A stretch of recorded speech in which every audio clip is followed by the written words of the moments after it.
Hello, hello, hello. Good day. So we are live, and just to let Gina know, she'll be here in like 5 minutes, maybe. This week is a Six of Hearts week, Six of Hearts is a very interesting energy and particular card. So we'll be going over that card today. Of course, we have the birthdays there at the bottom. So, um, this week for me, actually looking at the Six of Hearts is looking at relationships and karmic relationships, and also sixes can look at or be kind of an energy that can feel like deja vu. You know, looking at sustaining relationships, old relationships, even many relationships. A lot of times when I look at it, think about apologizing or apologies.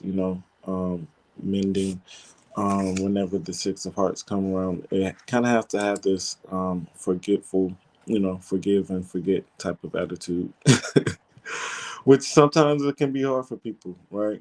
Whenever you're looking at relationships, I know for me, I displaced the Six of Hearts in the spiritual spread. So let me see. Every time I get the movement on here, sometimes it messes up, right? But if you need more information and you're looking for the spiritual spread, I do have a link. I'm gonna post that because I know a lot of times we just reference and kind of jargon a lot of the information. So it's kind of like if you know, you know.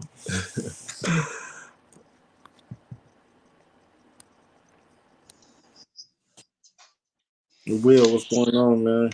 Hey, I made it in, boy. But this was a quick impromptu, man. It's kind of good because of the fact that it's a Uranus day for me in the cards. So it's kind of like that, and you're kind of the agent with the Aquarius rising. Okay, okay. We'll see how that worked out today. So, of course, we have Yeah. a genius example, and I was speaking about relationships and mending relationships as far as the Six of Hearts and lasting relationships and kind of those keywords whenever you're looking at that card. I didn't go into like any particular placements. But I was just speaking about maybe the jargon as well. I was saying that I displace you, so it's kind of important what I was getting into, how it's important for me to kind of understand where the Six of Hearts is coming from. Hello, Electro Lady. Maybe. Well, you came to the right person, and it's kind of interesting because Gina, I'm her Uranus card to her card, and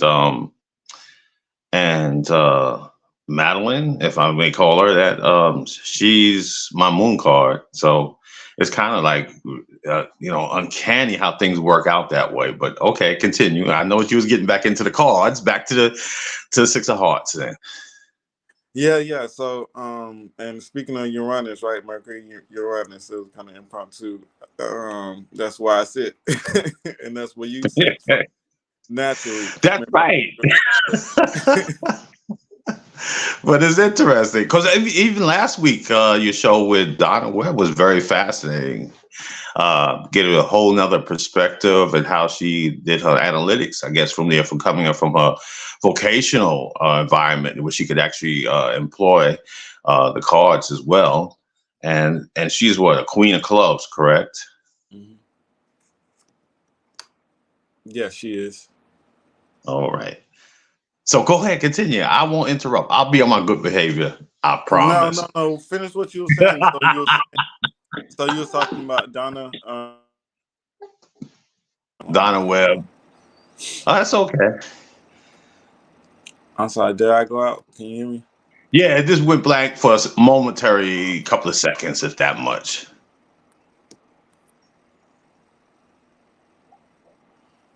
But you good. Oh, now I'm by myself. Well, welcome to the Will Show. You just been preempted. I can't hear you. Is it me? Can you hear me now? Can you hear You can't me? hear me? I can hear you loud and clear. You think it's me?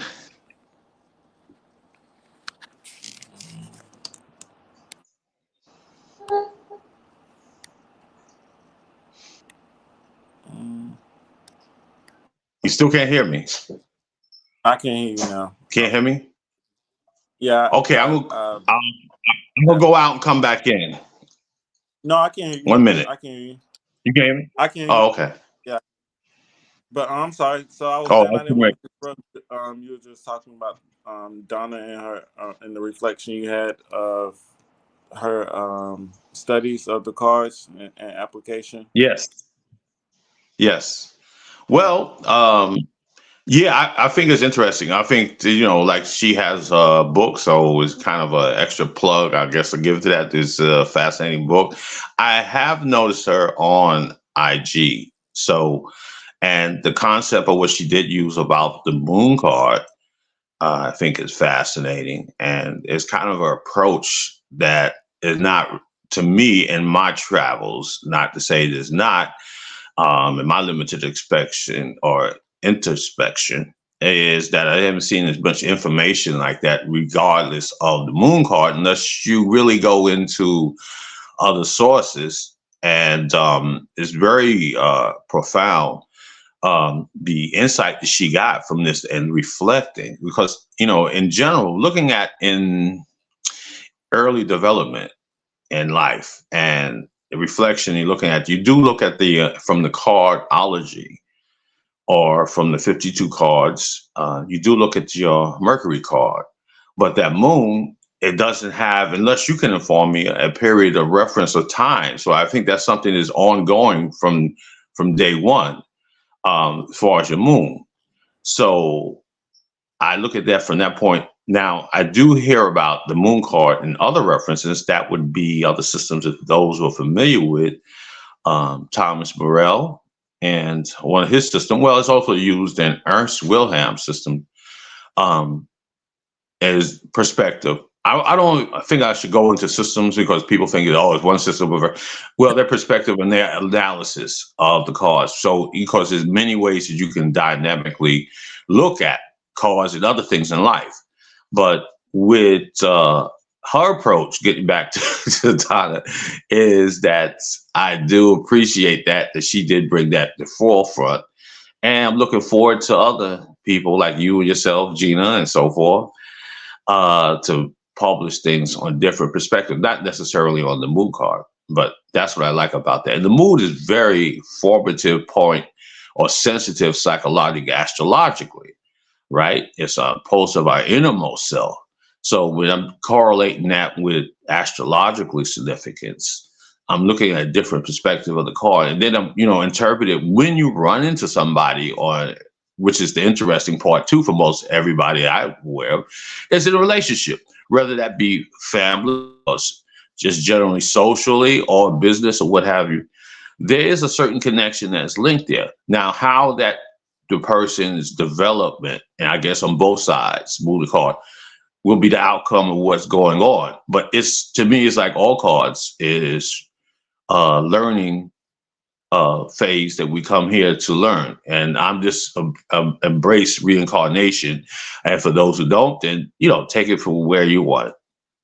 And being that we're significantly bringing about the Six of Hearts, it's significant for, I guess, the Six of Heart, because we're a heart card, right? And it does involve with emotions. It does deal with a relationship. So everything for us is relationship orientated and karmatic. And that's just one perspective. And I think that you'll see that even when you have a yearly transit, meaning if you're displacing, if you're not a fixed card, um, you or a semi-fixed card, you will see that card come up as your either displacement card, or it can come your long range card. And you'll see the matters of the heart in the sense of a heart card, but the matters of the significance of something karmatic that need to be met or come up with. And it kind of like, because I'm looking in two different, worlds in that respective. In astrology, we have certain significant indicators in the chart. And one of them is the vertex, significant. And then we can use off those or the nodes and so forth. But we look at that karmatic connection. So I look at that in reflection to the Six of Heart. That's my 50 cent on that. A lot of people don't look. Well, I haven't heard too many people speak on the vertex. So do you look at that a lot of times as far as relationships and karmic relationships? And I It is think, one of the yes, yes, yeah. I look at it, but not only exclusively. It is yeah, something that you will see. I also use what they call the anti-vertex, which I'm not going to go into the technical part of it, but yes, that is one of the factors that we look in. But people do mention it, they're aware of it. And then what is a vertex? Well, it's kind of like in 25 words or less. It is a position of people or incidents, relationships meet in your life that is kind of predestined, so to speak. And these are significant people or relationships that may develop will have an impact. And don't take it this way. It's not this the only one that's going to be impact, but it's one of the things that you have an impact, especially if you're having romantic and other things, or you can see people other charts or persons other chart shoot that may connect to that. So it's important to understand or know or have somebody have a reading and can give you the definition. Now you don't have to have a reading to confirm your vertex. You can go online. That's an easy process, and you can find that out. So there's certain planets that may run, and I don't want to put this as a dominate as astrological because we're in the subject matter in the cards, and as transits, which is ongoing movements of the celestial phenomena or planets, Jupiter, Mars, Neptune, etc., will make contact with that. At that particular time, you may find a discovery, or we will say happy coincidence, so to speak, that you will meet something or person that's significant. And they may be just not the body of just a romantic thing. They may encourage certain things that, hey, Gina. Woo! Oh my God! How's it So going? it's cool. It's cool. It's good. Good. It's my first time. I'm excited with you guys and Yeah. hanging out with you and so forth. It's good to see. And Let me, Mike, go ahead. Finish what you were saying. I'm sorry. it's okay. It's okay. So the certain significance person may be embody a certain significant knowledge or skill set that you may need. So we look at it, at least I do, and I don't want to put that as a blanket statement, but you can depend on which way you want to look at that development of the vertex. That can give you a significant key or heads up, so to speak. So that's one of the important reference that I do use the vertex, but in relationship, bringing it back to the conversation, back to the Six of Hearts is significant or karmatic relationship. So there is to me a parallel that I can see among others. Not the only thing, but it's one of the things that pops up into my mind. This is something off the fly, I would say, but I do look at the vertex and have been using it for years. If that answers the question. no, no, no. That's a perfect Six of Hearts answer, right? I, I want this backlash from Will. That's why you're here. So I definitely appreciate that because I do look at the vertex. Even looking at relationships, and that was one of my questions because we always question or talk about karma and karmic relationships and what does Right. what does that really mean? How to Mhm. recognize that, and I look at you transforming into the Queen of Diamonds. So that really made me Right. look at diamonds different. So where's the value coming from? I think it comes from valuing relationships and just valuing everything and having a sense of value. So looking at your spread earlier, relationships, like you said, the twos are very important for the Six of Hearts, just in general. So to go Mhm. into that depth as far as where do you find karmic relationships, because I scope mine back to, I think, Virgo. I had to go back to my charts. I think it's in the sixth house. Mhm. Yeah, so I always kind of I tracked it back, and I actually put a song on Instagram. It was kind of people I was talking about, right?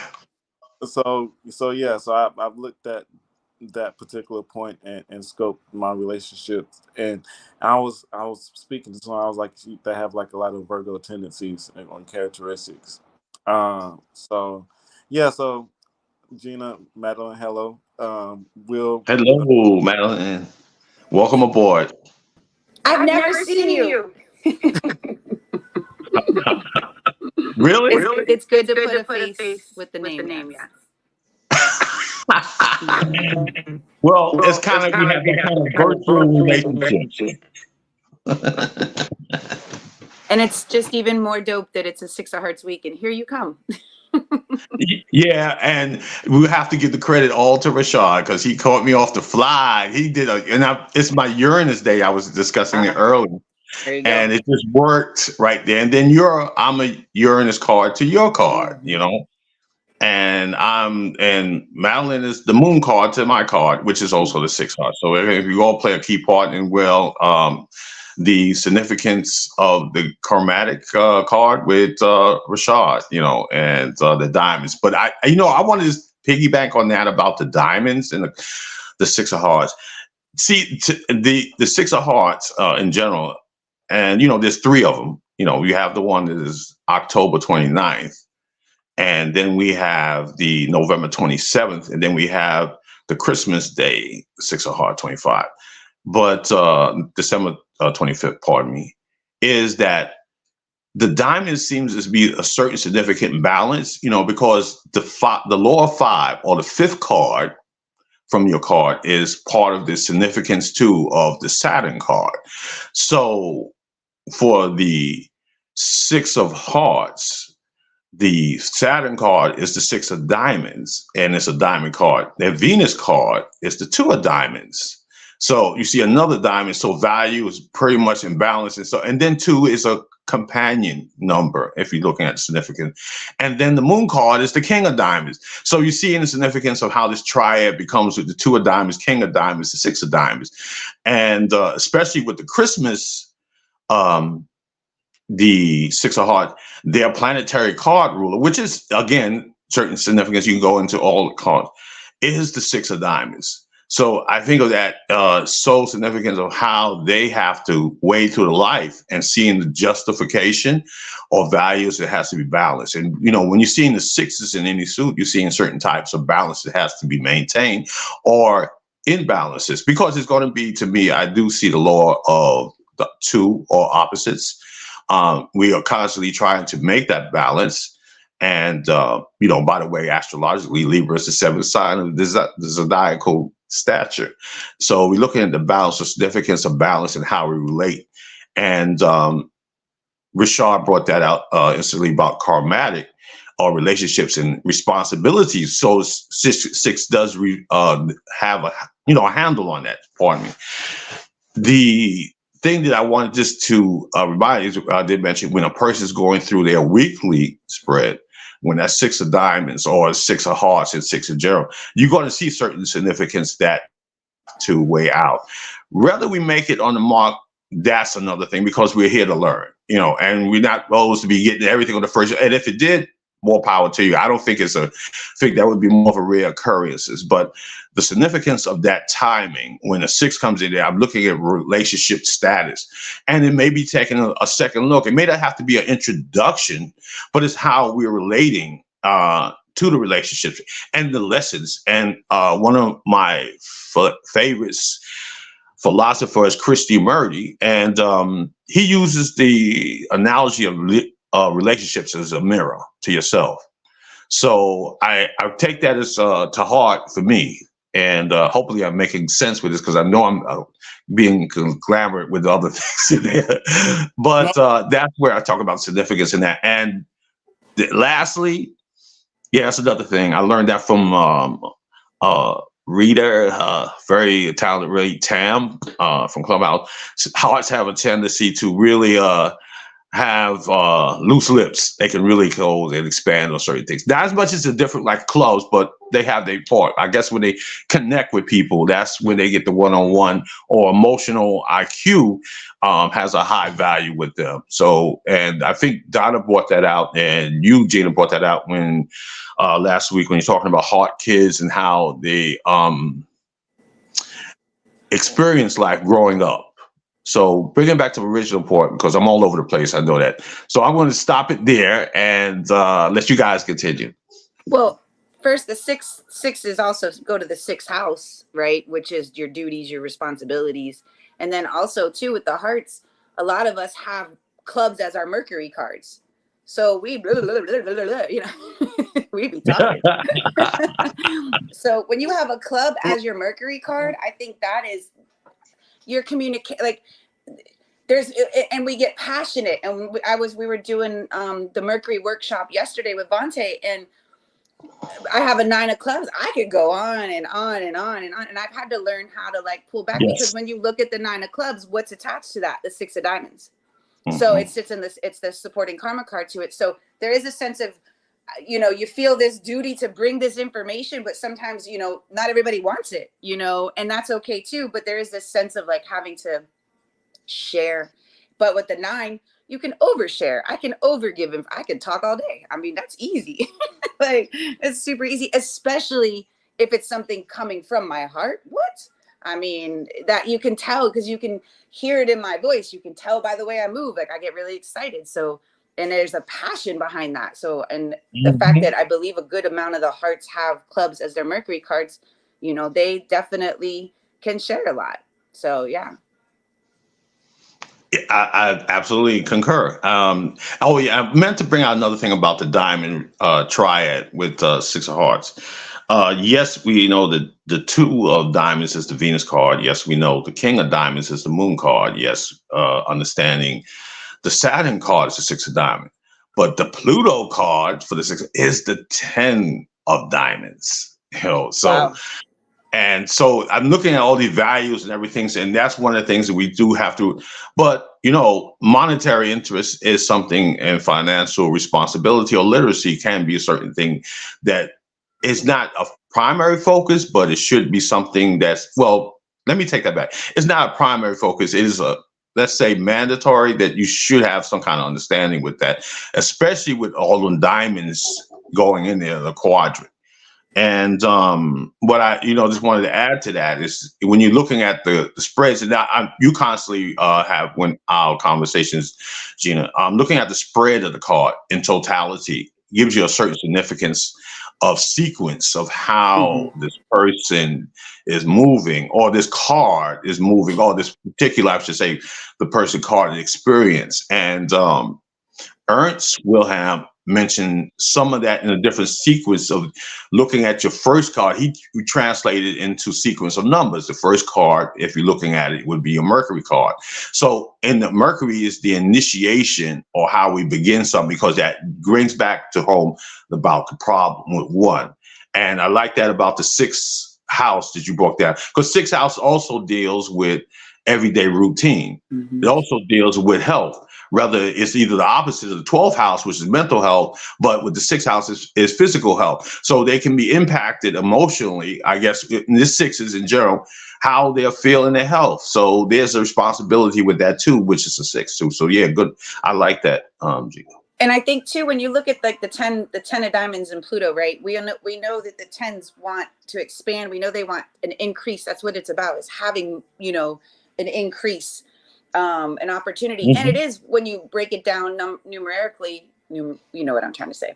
It's one with your higher self. And with the 6, because there is such a sense of duty and responsibility to increase, to have more, you have to put, that's why it's such a strong card of your effort.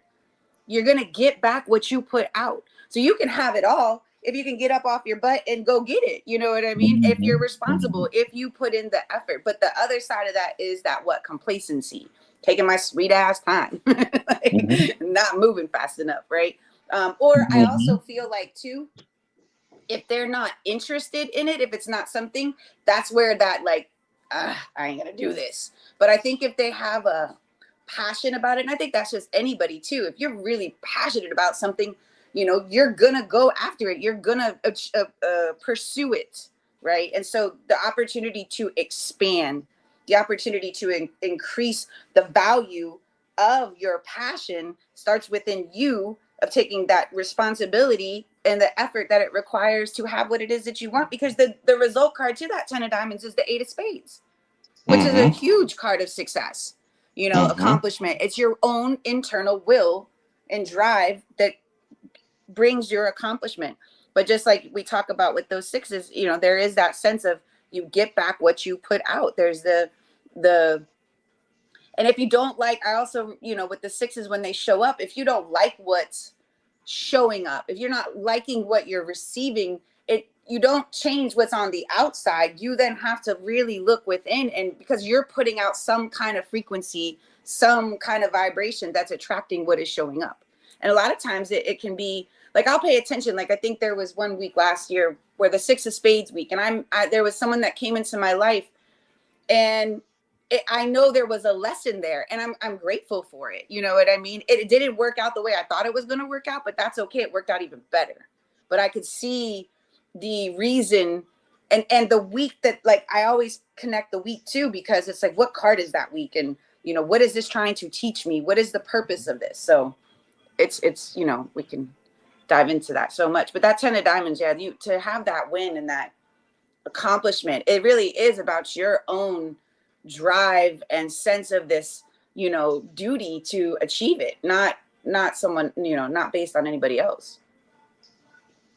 And I was looking at, like, you all have it pretty easy. Not to say, you know, there's not hardships in your life, but you have 10 in Neptune, 10 in Pluto, the 6 of diamonds, the 2 of diamonds, 8 of clubs, jack of spades, and Mars. So Gina was talking about that passion, you know, if you really want to learn something in the 8 of clubs, that you really be aggressive and be pretty quick as well, you know, can soak in and learn something pretty easily. And I think sometimes weighing by the fireside is a 6 of hearts thing, you know, and that's why Mars is to give you that push to go out and do and to tackle that and get out into the public eye, you know, and to be able to use your gifts or whatever it is. So yeah, those were everything that I kind of wrote down about the energy and the questions I had, and how, and of course I know that you're pretty genius in astrology. You know, Oh, let's say I have a little something in it. That like, 8 of clubs, come on, man. Come on now, don't be so modest. Well, okay, for 8, yeah, that would be modest. But I look at the 8 of clubs too. It's a fixed card, but it's a Mars and Neptune card. So it's not overt as people would maybe think it is. And see, when you see a Mars Neptune placement or affinity, which would be also Mars in the 12th house, or Mars in Pisces, or Mars conjunct Neptune, there are not the most open kind of energy that you would see. Yes, they're going to be aggressive, maybe certain degree passive aggressive, but yes, they're more powerful behind the scenes than up front.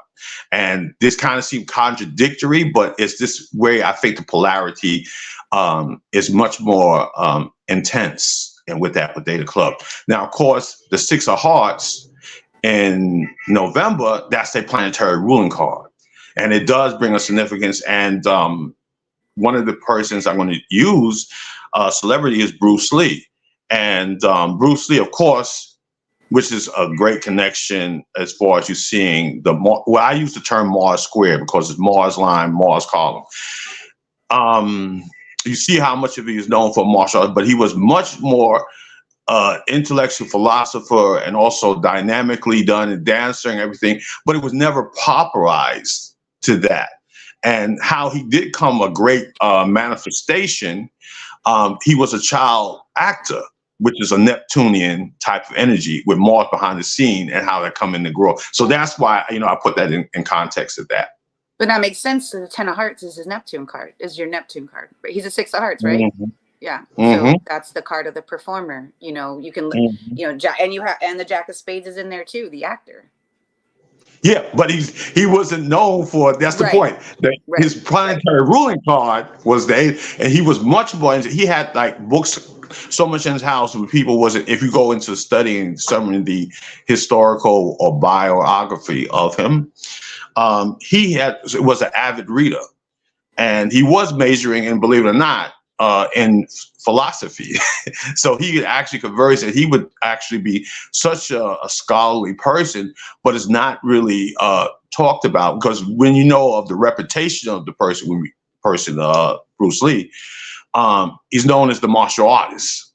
But it was much more deeper than that. And I think that's where, point I'm trying to drive home, which I think I did, but I'm not trying to really think. But that's what I'm saying. The Mars-Neptune combination, which is originally, that's behind the scenes. Those are the kind of people that you're going to have to keep an eye on one way or the other if you can. But it's a person that can also be very good, avid, creatively. As a person that can also, believe it or not, can be great now in the new technology of virtual reality and augmented reality and mixed reality, MR. So it kind of fascinating. And you notice that all this is really coming to a development with the planet Neptune itself in Pisces, which will be later on in this year. We'll have the nodes move from the Aries Libra to the Pisces Virgo.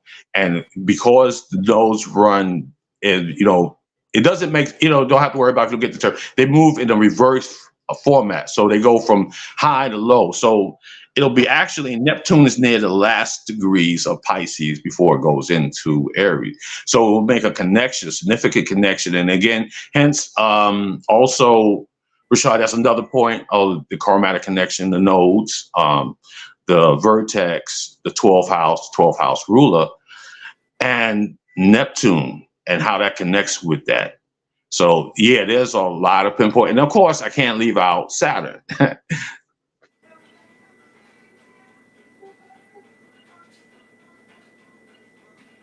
You saying Saturn as far as where its placement is? Karma. That's the planet of karma, Saturn.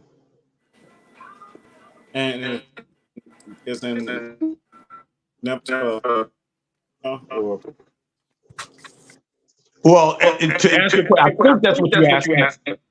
It's more or less one of the things that people look. I'm hearing an echo on me. I hope it's not that bad, but it's an ancient planet of the 7 classical planets. Saturn ruled time and the matter of reflection of time, limits, and also karma. Among other things, of course, it does deal with masterhood too as well. And it does deal with patience and so forth. But Saturn or the elders, if one are mastering something in that elder form or an ancient form, these are all things that reoccur over a cycle, which is Saturn. When you look at the one appropriate cycle is time. We look at cycle, from sunrise to sunset as a movement of the celestial body that we register in a temporal form of, beginning to end for a day, for a period, for a cycle. No, I'm sorry. I'm Madeline. Were you gonna say something? And Madeline, I don't know if you changed devices, but last week it was an echo. But were you going to say something? I know it's been kind of hard to get in. Hey, good morning, everyone. Good morning. I like what I'm hearing so far. You guys are singing some songs that are making things even more sensible in my Saturnian self. So, but yeah, welcome. So let me get it, Will. You're 6 of Hearts? Yes, I am. Oh, that's so fun. Well, thank you for coming. That's wonderful. And thank you for making Rashad smarter by being a 6 of Hearts to talk with him. That's awesome. I'm having a hard time hearing Rashad. It doesn't come through at all. Like, it's real choppy. And Will goes in and out a little bit.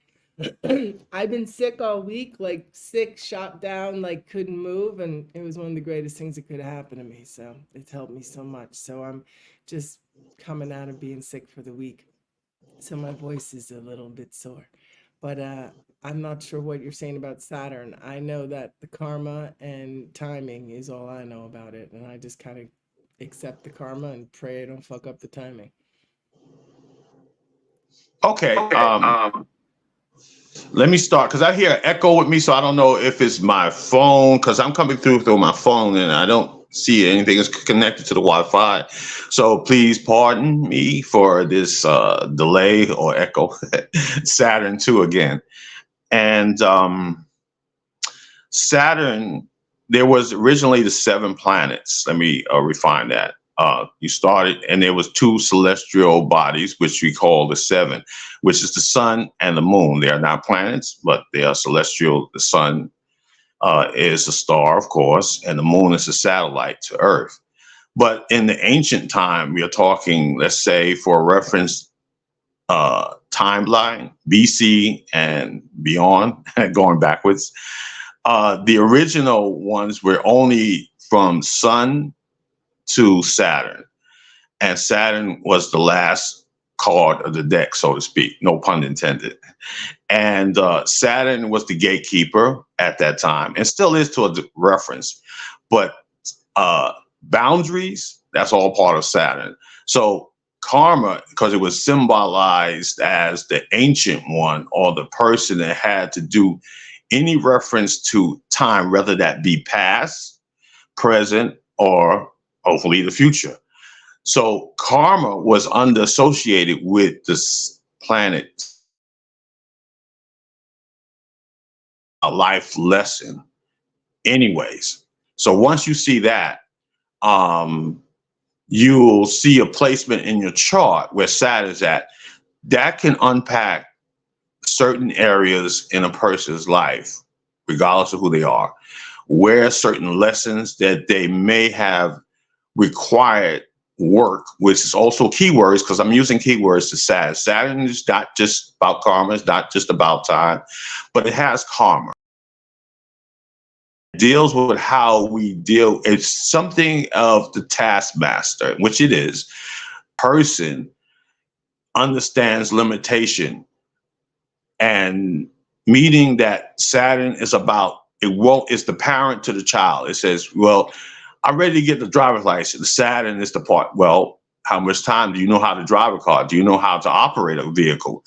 Yes, I do. And he said, no, you do. Do you know how long it is to require time on the road to understand there's certain elements that brought that in? Other drivers, it may be sporadic, or let's say unpredictable, rational. And there's weather conditions. Saturn is all inclusive when it tries to look at that. So Saturn's the one that said you got to dot your I's and cross your T's. And the reference to karma, and also dharma, which is your life work perk, the actions really is more of the karmatic things. What you do right now is preparing you to the future, because the decisions that we make or don't make will have consequences, which is also another keyword for Saturn, in the future. So when you see a Saturn strong in the chart in ancient times, that was considered an ancient person or ancient soul that came back. Not necessarily that is always the case, but it has a significance that time is relevant. Their life may be centered around the lens, so to speak, with Saturn.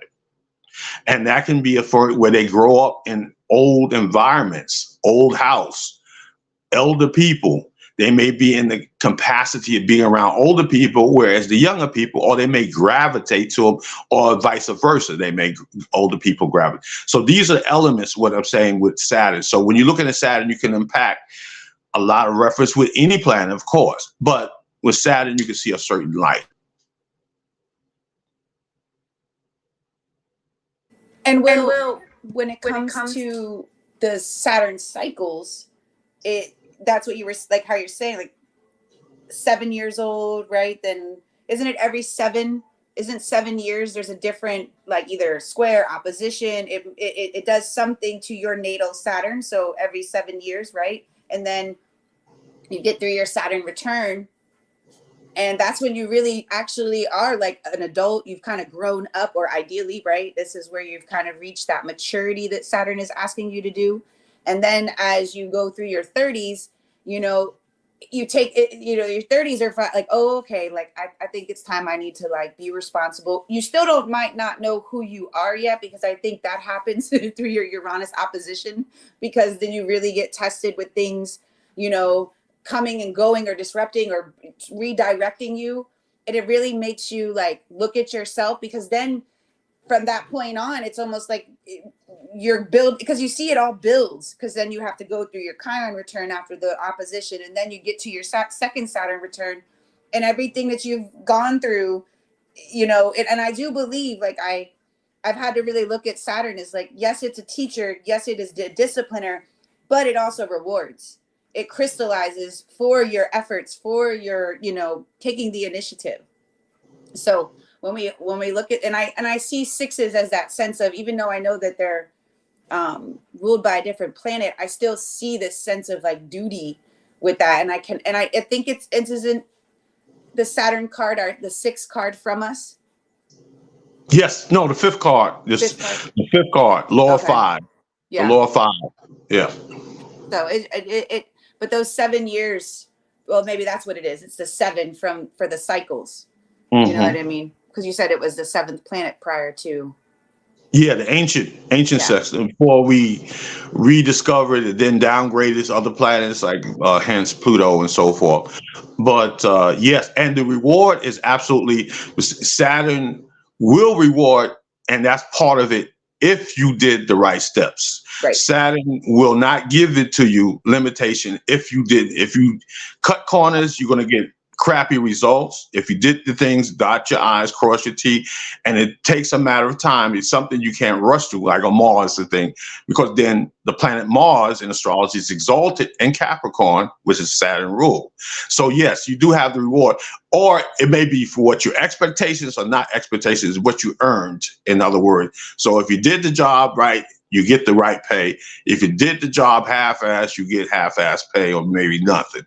So, and also Saturn's about reputation, because you're building a character with Saturn. So, you know, we can talk into any planet, and Saturn has volumes as well as everything else. And you're right, absolutely. The responsibility, the discipline. Well, the discipline is part of Saturn, because that's why people don't want to deal with the taskmasters. You know, I want to get the result, but Jupiter will give it to you. Yeah. Jupiter can be real quick. It may be to your luxury. You may say, well, okay, you got this. You lucked up, whatever way it is, Jupiter. But Saturn said, you know, as compared to when you get up on that floor or that spotlight, and there's things you will see the deficiencies, which is also a Saturnian keywords in here. And yeah, you're absolutely correct and on point with that too, Gina. And also too, like, Saturn is for the long haul. It's the longevity. It's not a quick reward. And I was able to really like put it into context for my own life. I went back to school during my Saturn return, and I never did anything related to that at all. Like, got this little degree or certificate, went one like day into the office of like the practice that I was working through, and I was like, I don't want to do this. And it was almost, and I looked at it like, dang, I wasted all that time, all that effort. Now, fast forward to when I started my business around natural elements and healing.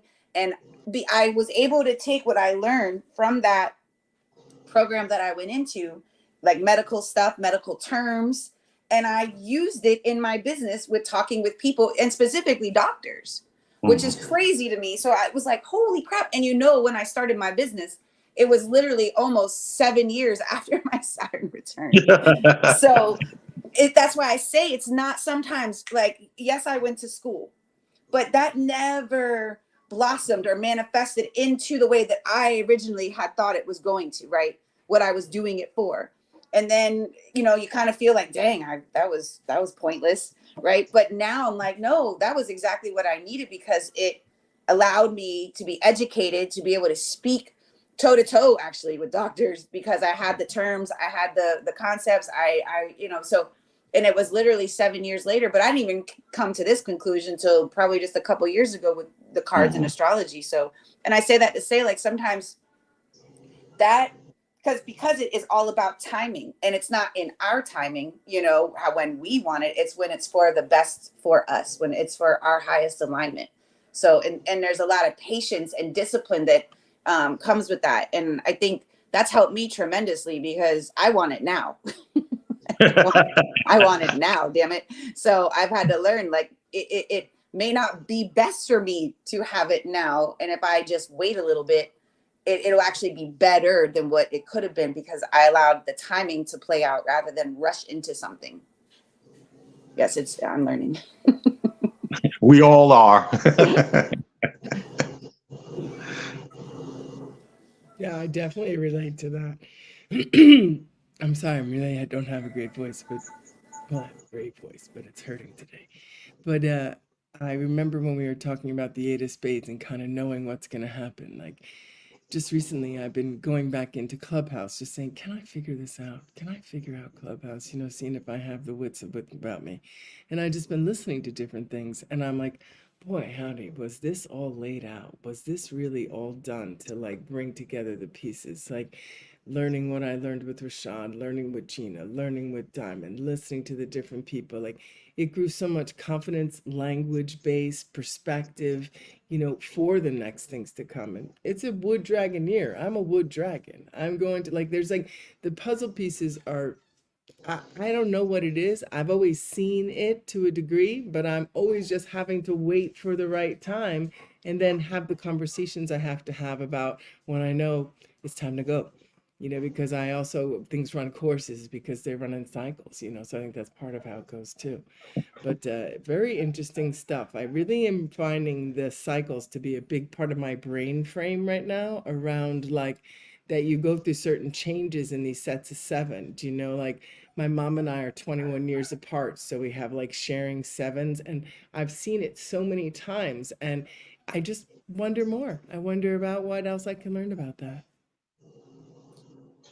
Um, Talking about timing and relationships, I was also looking at the sevens and everything that I kind of wrote down is everything that I was looking at as well. Even the sixes, six of hearts, the six of diamonds. You know, having that Saturn there and getting what you've earned. You know, learning and knowing reciprocity, and knowing if you haven't put in the work, then you're not going to really earn anything, gain anything. Like kind of Gene was saying, like the world is at your foot. You know, you have a ten of diamonds and Pluto. And then, you know, of course, you have the two of diamonds there. But you always got to watch out for people, you know, watch your money and watch your coins. But having that six of diamonds there makes you kind of respect time, and you know, like I said, that weighing by the fireside, but also judging timing overall, you know, and understanding where you at and getting the knowledge, the information, you know, because if you haven't put in the work, you haven't put in the time with that nine of clubs, you know, the nines are talking kind of like what Gina was saying, like you got to know how to speak, talk, you know, understand, take in information, and maybe even teach other people, you know, in some type of way. But going into what I was about to go into. I'm trying to think about the last thing. uh, uh, Madeline was saying. But yeah, just going into just timing, I guess, just for the six of hearts and money. I kind of wrote down a couple of notes before we kind of got on here, and looking at relationships and understanding what other people are as well, and understanding their placement in time, and kind of, I think you had mentioned just understanding people, and understanding the energy, and kind of having, you know, understanding where they are just in time. And so being able to kind of forgive and forget, and just knowing that they're in their particular time, they're in their cycle, you know. Oh, yeah. And the sevens, I think they have to work on forgiveness. I'm trying to look at like where the sixes at for all the sevens, you know. So I did see one with the seven of diamonds. You're the Pluto card for the seven of diamonds, you know. Right. The other seven of hearts just kind of has seven diamonds in front of it, so it's like the reward card, right? And what was the others? I was trying to find the six. Oh yeah, the seven of spades. Gosh, sometimes that Baptist that sits the club and put up for them, they can find themselves talking a lot as well. But forgiveness, I think, you know, and looking at people and having like kind of like this unconditional type of love, you know, and having long lasting relationships and having time and giving time to your relationships. How is that like for the Six of Hearts? So what do you see that in those, Gina and Will and Madeline, as far as working with people and just recognizing where they are just in time in general and having that forgiveness for them?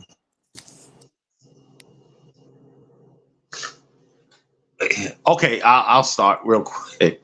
Well, okay, Happy New Year's to those who are the year of the dragon, and wood dragon, and interesting to note, wood element in Chinese astrology, there's 5 of them, and they have 5 planets that's associated with each element, and wood is a Jupiter associated affinity with Jupiter too.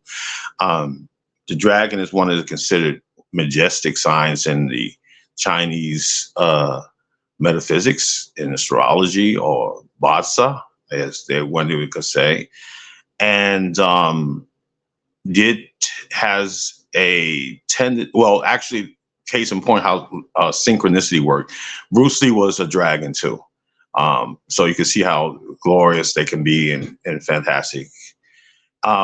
Moving back to the also 9th period in Chinese astrology too, and that's a whole nother thing, which is the fire rule, which is also dealing with technology, and it's a cycle with that, which also coincides for the next 20 years, which is about coincide with Pluto's transit that will be during the transits in and out, but mostly mainly in Aquarius for 20 years too. So I think that was also a point of correlations. And I like to see this certain cycles merge together, and touching back also in the Saturn cycle.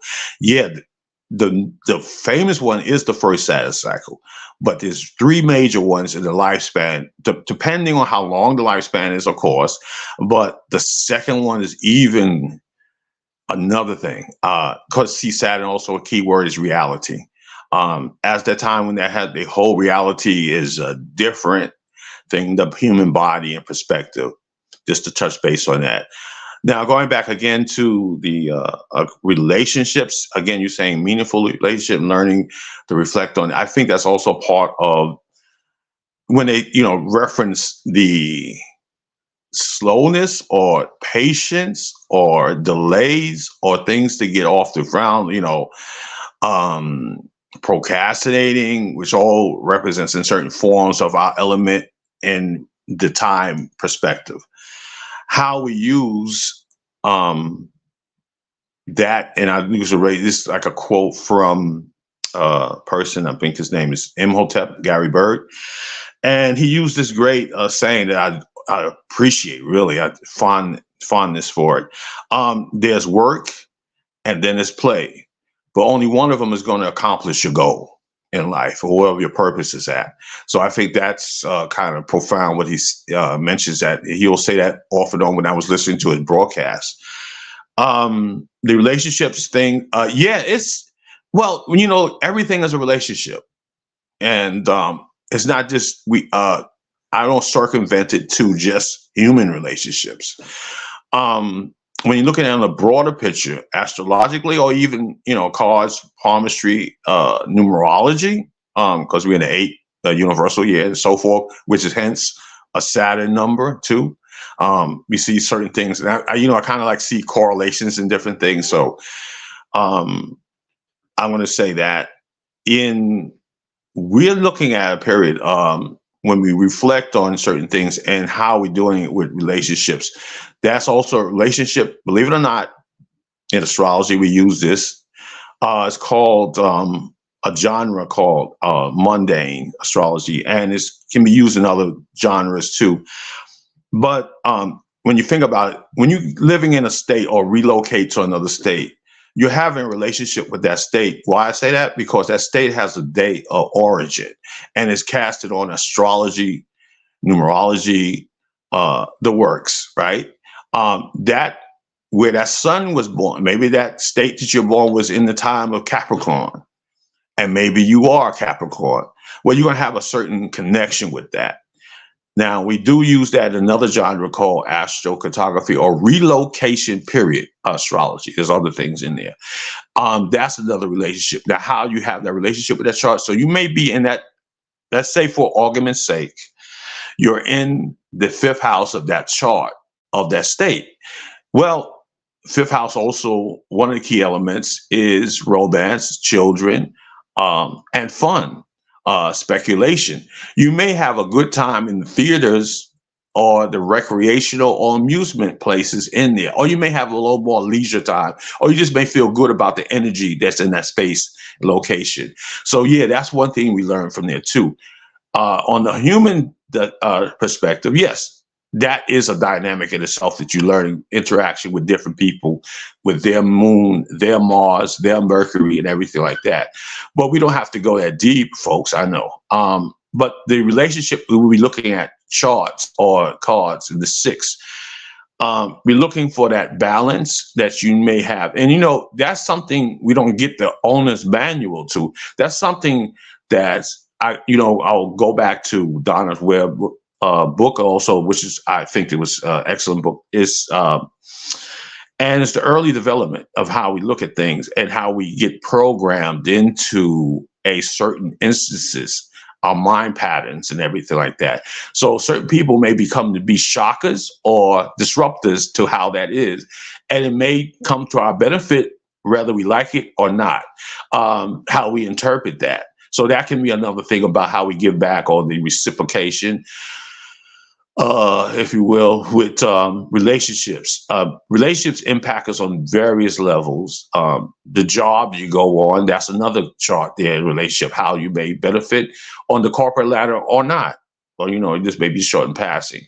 So in relationship on human level, yeah, it makes sense because certain people bring a certain lesson. Again, I reiterate that I do more embrace. Not that it's definitive or anything like that. It's something I embrace, is reincarnation. So when we're talking about these certain things about soulmates and what have you, interesting, no, but I don't see that as that. I think that's a journey that's worth having a little bit more discussion or latitude, so to speak, on bring that, because that opens up a whole nother world.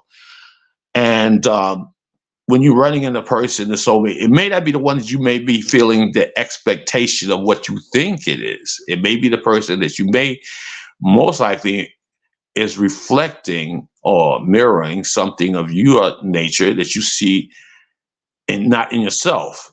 So yeah, there is, I think, and I'm trying to bring this home to saying that, yeah, there are virtual avenues that we can see that can illustrate this to our lives. And the earliest ones, I think, is you got to look at our parents, the relationship that they brought to us, our siblings, childhood friends, childhood circumstances, because that also brings a certain thing, because they are actually in our formative years bring certain things in our element that we may not like or have adopted. It can be more than one way. So please do not interpret it as a personal thing, but just interpret it just objectively, if that makes sense. Well, I've noticed too in the spreads a lot, the 7s and 6s travel together. Sorry. The 7s and 6s, they travel together. And it's interesting that 2 of the 4 7s have a 6 in Pluto, because there's this sense of, when you look at the 7s, and the 6s, it's very much about the, that sense of self, seeing yourself as the source, seeing yourself as the plug, knowing that what you feel, what you think is what's going to then show up, right? And so that's why they are always together in the spreads, because there's this sense of having to really look at yourself, not look at another person or another thing or another anything, because I always look at that 7 of diamonds as a millionaire's card, right? So it just makes so much sense to me. Millionaires don't have a broke mindset, because if they did, they'd be broke. So it really is about the internal, because when you look at the number 6, it starts at the top and it goes back down and into itself. So you're either going to reflect an abundant energy or a lack energy, because that's where that 7 is. There's no in between. There's no gray. It's either this or the other. There's not enough space for both. So you have to look at yourself so deeply I feel. And, you know, I've talked a lot about how I never really understood the concept of the dark night of the soul until, you know, because I used to be like, I don't get this. But the more I got into this space and the more I learned, I realized it's really about looking at yourself and more importantly, stopping and looking at your life, like really doing a real deep inner reflection and then having to really be like, oh, I did this. And that's a hard pill for a lot of people to swallow, especially if, you know, if it's not, you know, you have to take that responsibility to really look and own your stuff, own everything that. And then I feel like you then start to slowly, especially if you don't like it, especially if you want it to be different. And that's what I was finding for myself. And so I then, I swear, ever since that like aha moment, I have been on this path.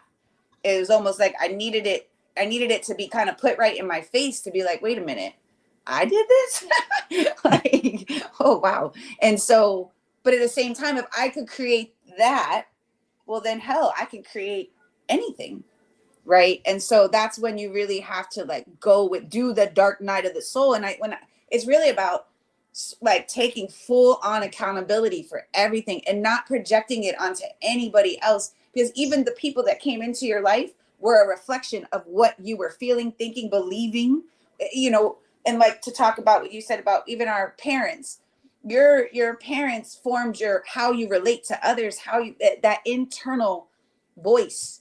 And that was another thing for me is I've had to reprogram my mind to what I think and believe, not what they thought and believed, because that's not conducive to what it is that I want.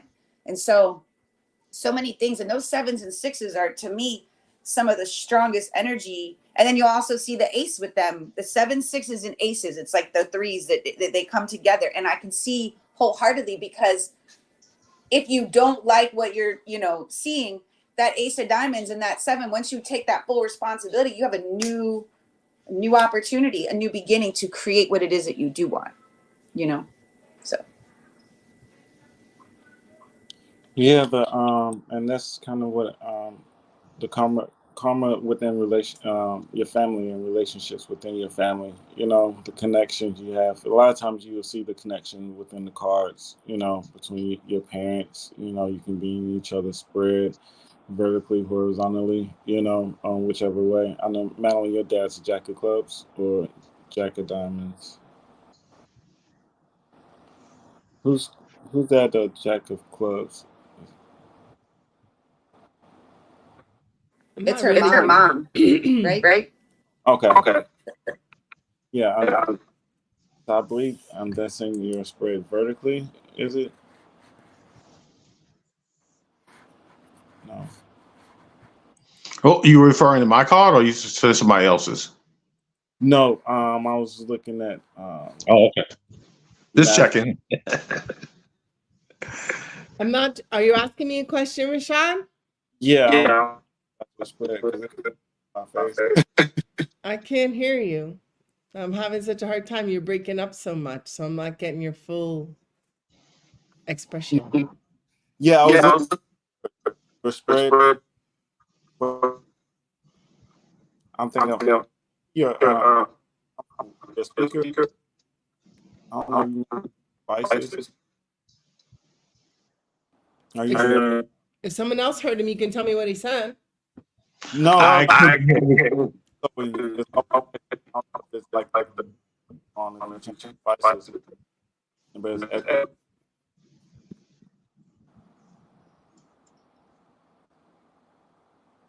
I think when Rashad's mic's open or it's when the echo is. So we have to like mute, and then I think once someone, that's what I've noticed.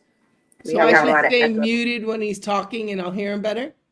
I think so. Okay. Look at that. No cutting off. That could be maturity. That could be a Saturn gift. I do have to jump off though, because I have to get going. So this was really fun. Will, it was so good to see you and have you here. Come back and join us. I am going to go. I have to go. It is a beautiful day and I'm going to the beach. So. Well, enjoy. Likewise. Always a pleasure, Gina, with being in your influence. Thank you guys. I'll see you guys next week. Happy 7 of Hearts week. You too. Have See fun. you. Bye, guys. But what I was saying was the reflection with the sevens. Gina was talking about the sevens and the sixes always travel together. And I was saying it's important for the sevens. And she also talked about the projection that kind of happened, especially with childhood and early development and looking at the karma within your parental relationships. Because those things we can't control, like you were saying earlier, the Saturn's a lot of times the taskmaster. So we look at our parents always trying to put us to work, right? Or make us do something that we don't want to do. And we don't understand these relationships. We don't understand what karma is and the definition of it and why it's there, right? Because a lot of times it is like that. Like you can look at going back to school or something you learned in school, you're like, dang, if I had to listen and put the time, because it's just coming up now later on, even if it's not just, I know the education system is something that's highly critiqued, right? But in general, I think there's parts of it, and we should, kind of like the sixes, once they find that one thing to focus on, or the threes, that one thing to focus on, it expounds it, and it makes it better, or it can be a teacher within it, or just use whatever creative capabilities to become an expert in the field. But putting your focus on a particular subject, using that time and putting your time and your efforts in something, and really manifesting it to its fullest potential, and that's kind of like our parents, sometimes we miss the little things that really paint the bigger picture, the little assignments that played an effect on your grade. We really don't pay attention to it, right? But a lot of times we look at our parents, they tell us certain things, but it is, sometimes foretelling, and kind of, I think even the sixes are great teachers, and sometimes maybe having the ability to kind of, I guess you say, prophesize. And I think the six of clubs and six of spades, a lot of times you really look at them for their spiritual relevance. And I think, and they also say that's about the six of hearts. You get a lot of your knowledge from the practicality, from actually doing the spiritual work, right? There's a lot of is where you get a lot of your knowledge as well.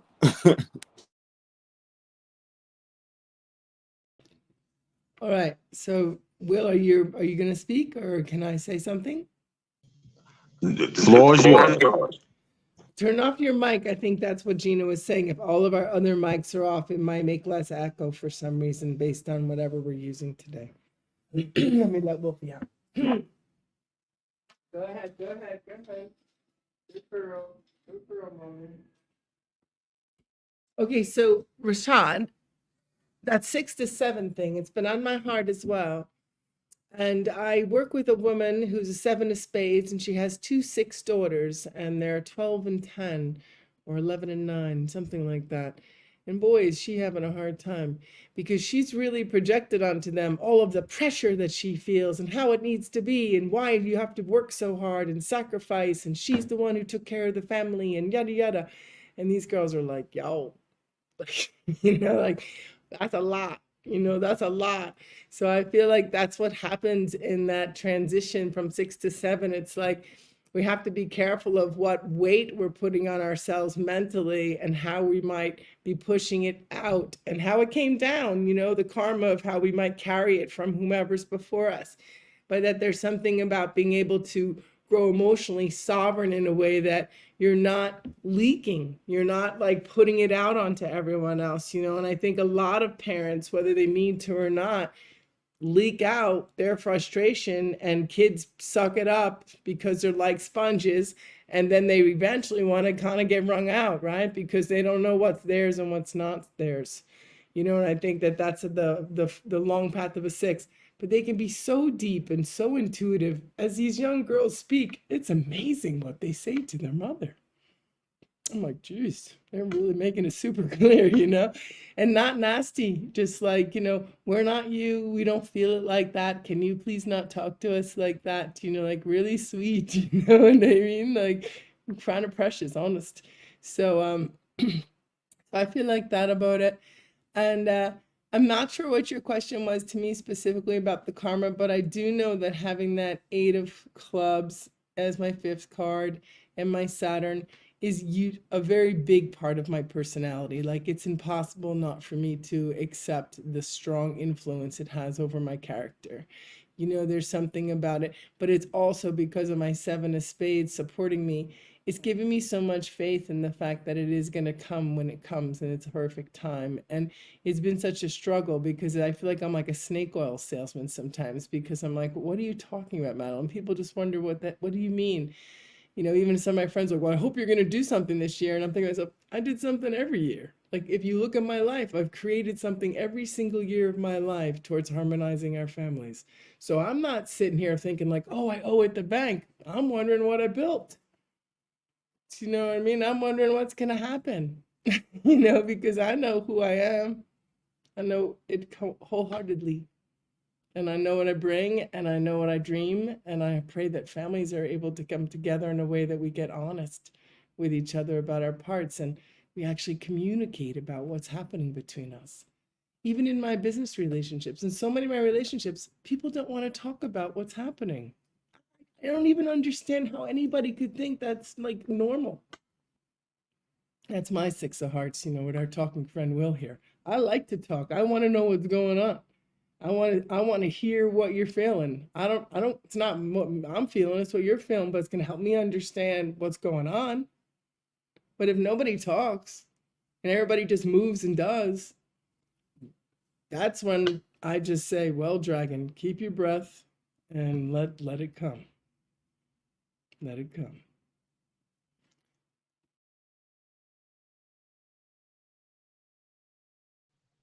Well, I can appreciate that, being I'm your Mercury card. Um, and I also kind of like the energy of the wood dragon, all dragons, because they have a what we call a triad, so to speak, of other uh, harmonious signs. So for you, it would be the monkey and the rat.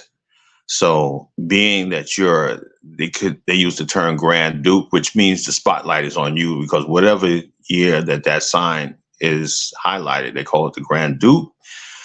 And what also mentions that you have expansion whenever that sign is in whatever sign that might be. You have always 2 buddies with it, and you make the third, and you can see in Chinese, I'm just going to go off subject here a little bit off that, if you don't mind, Rashad.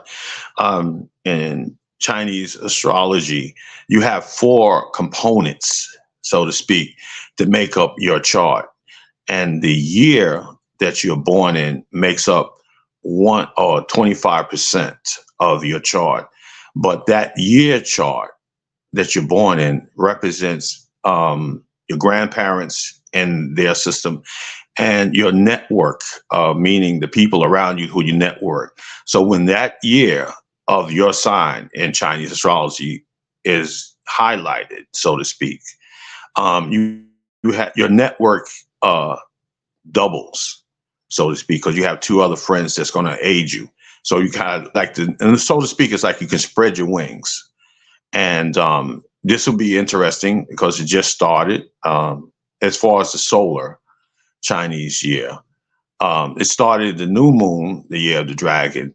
I believe it's the 22nd of January, if I'm not mistaken. But being that you have to also, I mean, I understand this too, if you're a Capricorn, you have to look at the year that the moon had, new moon of that year, because that could make you the year prior to it or the concurrent year if you're born after it, before the new moon. So keep that in mind if you probably did the research anyway. So just to give you a heads up on that. No, I'm in July.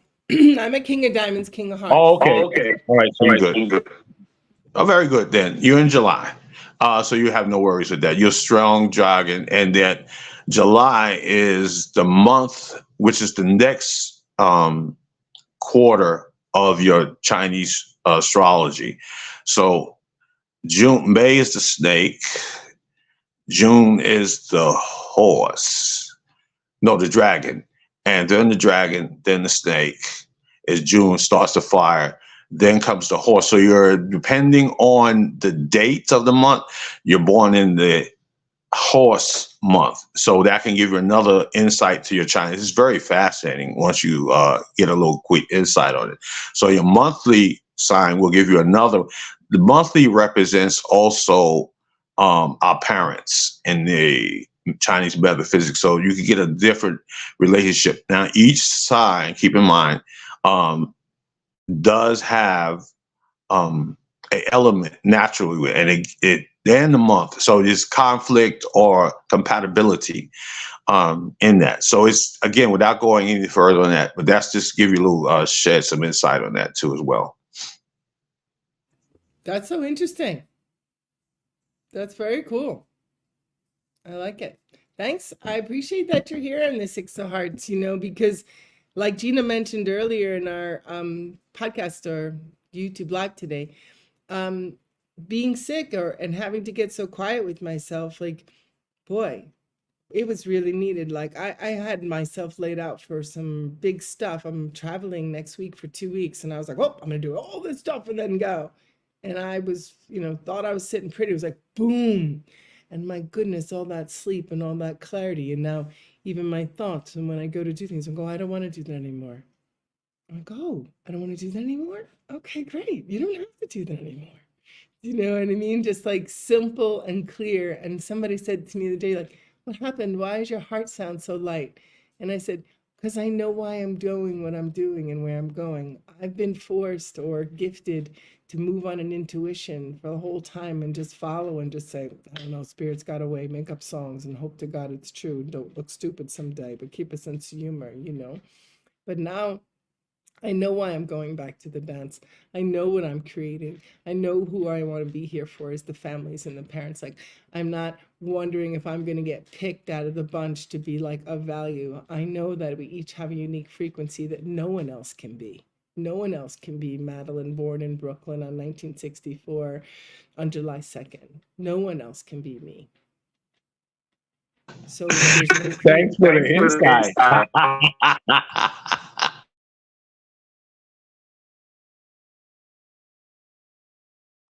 You're welcome, Will. Well, anyway, you're just finishing up the Pluto transit to you guys, Cancer from Capricorn. Will we return around September of this year, around the fall part? Let's say that around back into Capricorn, but that will be for after that. It will stay in Aquarius after 2025 onward. So you guys have been through a whole volumes in itself. I'm sure Richard can tell you about Pluto, and any oppositions or conjunctions of a sign has a lot to be unfoldment with that too. So, hey, congratulations. You handled it well. You're still here alive and well kicking. So congrats. Thank you very much. Yeah, you too. And happy to see what grows, happy to be in good connections. The flower of lives are vibrant. I feel very grateful for all the connections and the familiarity that comes when you've heard the voice before and how it helps you kind of put puzzle pieces together. So thank you for your presence and your friendship with Rashad and the way you all inform each other and stay honest.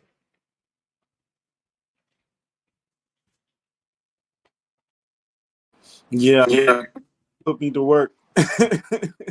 But I've been so busy. I was like, I gotta pay Will. It's like I can't be in his presence. I have to pay him.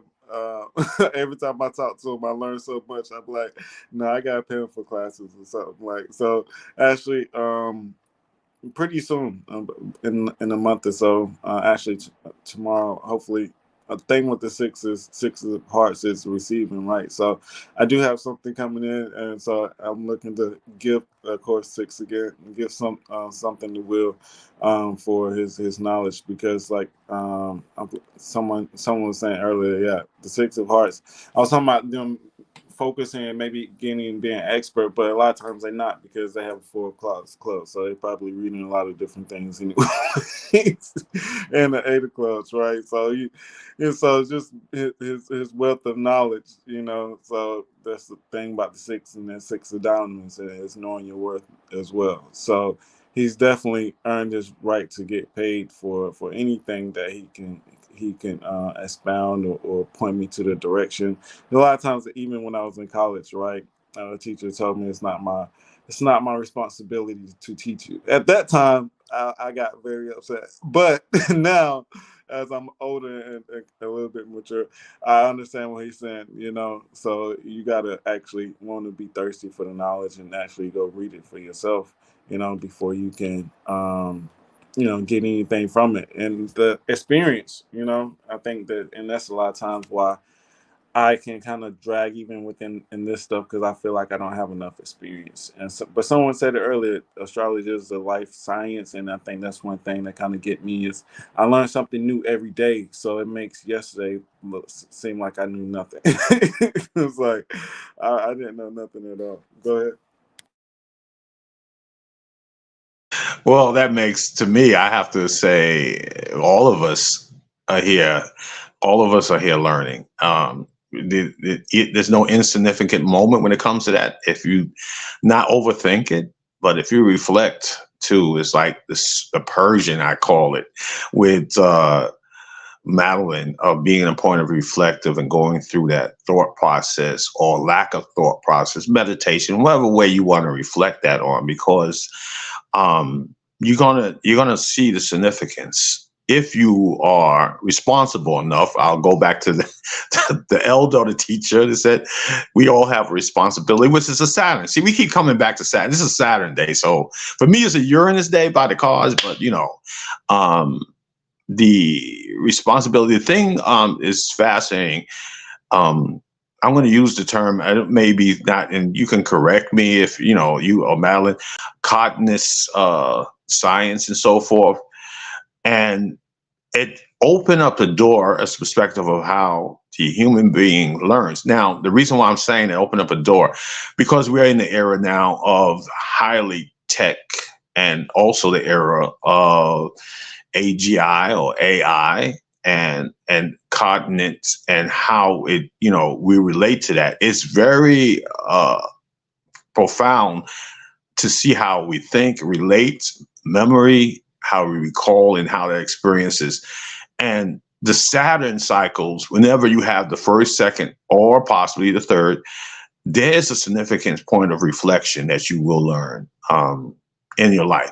Granted, if you heed the signs. Now, again, I'm going to say it again. I'm into the reincarnation. If we don't get it enough appropriate, then we doomed to repeat it again, maybe in another form, but we have to get the lesson.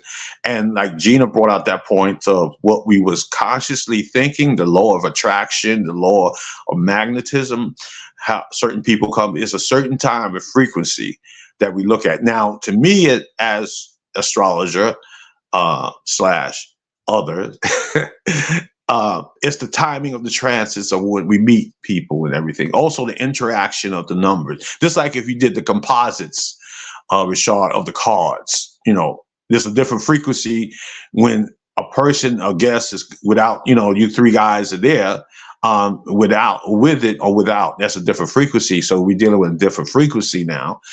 But I mean, thank you again for the accolades. But I mean, it was already connected. Your 3 of diamonds to the 6 of hearts. So there's always certain. I'm not going to use the relationship of give or receive or so forth, but it's the point of mutual benefits. I'm going to say that, and this way you can actually explore that. And use that to anybody. That could be anybody, but especially certain cards that I think that is ingenious with astrology. That you can see this once you understand the life spread and the spiritual spread. And you can see the connections, like you said, again, with the family connection. And then your daily cards and your weekly cards and your monthly card and your yearly card, all right?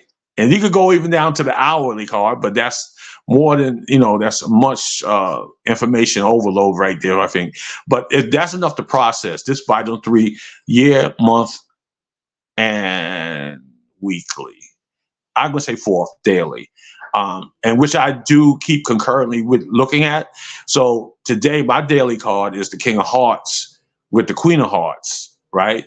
So and it's the Five of Diamonds week that I'm displacing. So in kind of a way, I wasn't prepared for you today, Rashad, but I understood it because of the Five of Diamonds in the relationship. And that's all I want to say with that without going any further. But appreciate being on your show and talking to you guys. All right. No problem. Go ahead, Madeline. I thought you was going to. So I had my daily card. I'm the King of Hearts, King of Diamonds, and it's the Six of Hearts. So yeah, cards don't lie, right? And to the end of what you're talking about, the mutual gifts that happen in our connections. We were talking about, what you learn when you turn 5. My grandson's turning 5, and he was like, well, if I'm a teacher, you're a teacher, that means daddy's a teacher to mommy, and mommy's a teacher to grandpa, and grandpa's a teacher to you, and then you're a teacher. And he just went on and on. He said it for like 3 minutes, every single person he could think of, and how they're all teachers to everybody. And that means just Nicole, I'm their teacher, but they're also their daddy's teacher. And they're like, just went on and on and on and on. And I was like, exactly. You got it. And speaking of the combination, Madeline was doing the combination of the whole energy of everyone as well. So yeah, you're right. As far as like when there's a different type of energy, when there's a different set of people in the collective as well, going as far as like timing of people and the connections they have. So yeah, I don't want to keep us on too long. So I definitely want to thank you and thank you all for your information, your knowledge, and what everyone brings to the conversation. And there was a wealth of knowledge given today, of course, as expected. Some I have expectations, but it exceeds all expectations, of course, and it's light of giving. So we appreciate the gifts. And thank you, Madeline, as well, for coming in and showing up and giving the gifts that you have as well, and all the examples that you always give, and kind of put into the reality of what's taking place. So thank you all. We'll be here next week, and we kind of gave you a little light on the sevens. Next week is the Seven of Hearts. So we see the connection that they have with the sixes, hopefully. If you missed that, you can replay it back and get that connection. So see you all next week. It's Seven Hearts week. And looking forward to having more conversations with Will as well, as he may join up for his own little episode. So Well, I do have an announcement. I do have a YouTube channel. I am working on other digital projects, but I do have a YouTube channel, and it's at YouTube, and it's a name next to Will, that YEKNUN. That is also just to give a shout out to that. I gotta pat myself or toot my own horn. Thank you. No. Actually, yeah. Make sure, I was going to tell you before you came in. Make sure you put your YouTube in the headline. But I seen you did. So yes, that is his YouTube at YAKNUN. Is his YouTube. He gives information, insights. It's not him personally on this. He does have a few videos, so I don't know if he's going to be on there more. But he has a more educational, and all his YouTube has like pictures and examples, goes into the elements. So he's a master of the elements, as you can tell, as well. So that's something I've kind of learned a little bit as well, like in the elements, they all come together. And that's actually Grace, I should probably tell you about that. Her tagline is growing with the season, so it goes into, I think, it kind of goes into the elements and spring, summer, and those things. Go ahead. Yeah, again, I didn't hear everything, but I do feel you, and I know you're saying the stuff that I would want you to say, because you usually do. But yeah, I will for sure look at your stuff, and could you put it in the chat down below so I could link to him to go see some of his stuff? And yeah, the elements, to me, I just made my prayer ties for the moon dance, and everything was elemental. everything was, I went way past the relational just to fortify me with these elements and the energies that I need to give birth to who I'm here to be in this new humanity, and went into each one of the elements in my prioritized in that way. So I'm very curious to see how they inform us and what else they have to say. So thank you for that wisdom. And thank you, everybody. You know, that crazy Bish Aries, that's hilarious. What a fucking great name. J-Lo, Electric Lady, thank you all for coming in. Appreciate you so much. And thank you, Rashad, for putting that in there. And I look forward to learning more and seeing you again next week, Will, or whenever you decide to come again. Oh, likewise. Thank you. Thank you for the invitation. Well, it's Rashad's house, but you're well. I'm happy to have company in this great place. All right. Thanks, Rashad. Have a good one. Enjoy.